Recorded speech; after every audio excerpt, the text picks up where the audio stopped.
There's no shortage of stories out there that aim to convey a moral, and some are even created specifically to send a certain message. However, only a few can really deliver thought-provoking narratives, while others just preach their points and end up losing the appeal of the story itself. Hey, my name's Ellie. Today let's dive into Mob Psycho 100. This series is packed with values and philosophy, but it doesn't force lessons down the audience's throat. Instead, it subtly shares its messages, allowing viewers to really embrace them. It achieves this by expressing its ideas through the choices made by its characters. These choices came from the author's careful planning and selection before writing the story. In this process, creating contrasting characters becomes key to conveying the story's message. So today I'll focus on how this series uses contrasting characters to express its themes. And there will be spoilers for Mob Psycho 100 Season 1 and 2. Mob Psycho 100 tells the story of a boy with psychic abilities named Mob, who wants to live a normal life in a mundane world while using his powers wisely and coexisting with others. It conveys the message that inner strength is more important than inherent talent or power. Throughout the story, Mob grows as a character, ultimately learning to accept his powers and focus on his inner development.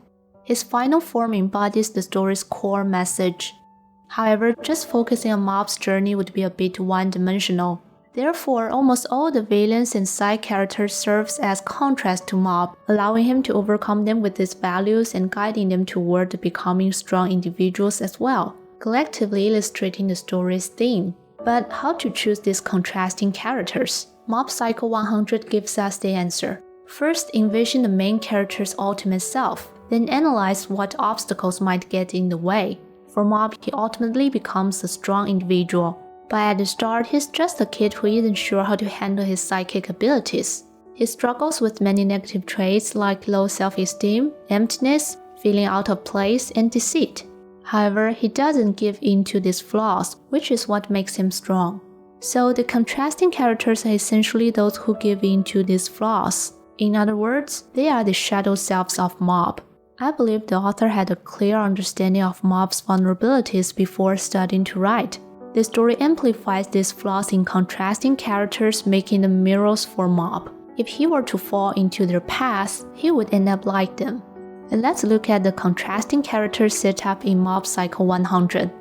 Hanazawa represents Mob's sense of emptiness. To quote Mob, 花沢君は僕に少し似てる。超能力を持ってるところじゃなくて、自分に全然自信がないところ。自分から超能力を取ったら何も残らない。空っぽなんだ。This suggests that before his growth, Mob lacks a unique essence, and what he's seeking is something beyond his psychic abilities, like personal growth, relationships, and inner strength. After the confrontation with Mob, Hanazawa realizes and stops using his powers to maintain relationships. Ritsu embodies Mob's insecurities. He's always been envious of his brother's abilities. After discovering that he can develop his power through guilt, Ritsu starts to betray others. It's clear that Ritsu wants Mob's powers while Mob longs for Ritsu's relationships, success, and charm. But Ritsu goes in the opposite direction, trying to get what he wants through the wrong means and even abusing his powers. This implies that if Mob were to give in to his insecurities and pursue success at any cost, he could easily lose himself just like Ritsu. However, Mob respects Ritsu, who is more accomplished than he is, which ultimately leads Ritsu to a moment of realization. The Claw organization represents the potential of Mob to detach from society. As Reagan put it, they are basically a group of kids who haven't grown up. These individuals, unable to fit into society or reject its rules, use their powers to dominate it. Mob shares similarities with the Claw member since he often feels like he doesn't fit in at school. If he chooses to rely on his powers instead of working hard to find his place in society, he will become a villain. Even Reagan, Mob's mentor, represents a part of Mob's self-deception. Just as Reagan pretends to have psychic abilities, Mob pretends to be an ordinary student. Finally, both Mob and Reagan learn to accept their true identities instead of letting lies ruin everything around them.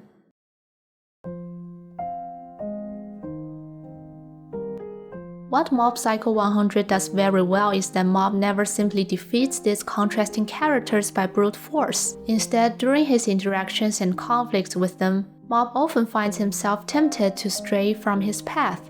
For instance, when Hanazawa attacks, Mob nearly breaks his own principles by using his superpowers against others, but he ultimately holds back. So he not only defeats his enemies but also conquers his own struggles, moving closer to becoming a strong individual. This inner growth also challenges opponents' worldviews, which is an even bigger defeat than losing a battle. However, after this crushing defeat, they too experience rebirth, striving to become strong individuals. To emphasize its core message, Mob Psycho 100 ensures that each of Mob's struggles carries a dual significance, one being the battle itself and the other being his inner transformation.